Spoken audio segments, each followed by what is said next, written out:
Pole ಬರ್ತಾ ಇವೆ ಮತ್ತು ಎಕ್ಸಿಟ್ ಪೋಲ್ ಪ್ರಕಾರ NDAಗೆ ಮುಂದೆ ತೋರಿಸ್ತಾ ಇದ್ದಾರೆ ಮತ್ತು ಮಹಾಗಠಬಂಧನ್ ಬಂದಂಗೆ ಅಷ್ಟು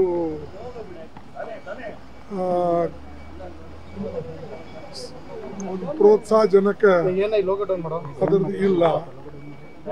ನೋಡೋಣ. ಇದೇ ರೀತಿಯಾಗಿ ನೀವೇ ಮಾತಾಡ್ತಿರೋದ್ರೆ ಪ್ರೋತ್ಸಾಹಜನಕ ಇಲ್ಲ ಮಹಾಗಠಬಂಧನ್ಗೆ. ಆದರೂ ನೋಡೋಣ, ಯಾಕಂದರೆ ಇದೇ ರೀತಿಯಾಗಿ ಹರಿಯಾಣದಲ್ಲಿ ಎಕ್ಸಿಟ್ ಪೋಲು ಕಾಂಗ್ರೆಸ್ ಪರವಾಗಿ ಬಹಳ ಎಲ್ಲ ಚಾನಲ್ಸು ತೋರಿಸಿದ್ರು, ಆದರೆ ರಿಸಲ್ಟ್ ಅದರ ಉಲ್ಟಾ ಆಯಿತು. ಅದಕ್ಕೆ ಇದು ಕಾದು ನೋಡೋಣ. 14ನೇ ತಾರೀಕು ಏನು ರಿಸಲ್ಟ್ ಬರ್ತದೋ ನೋಡೋಣ.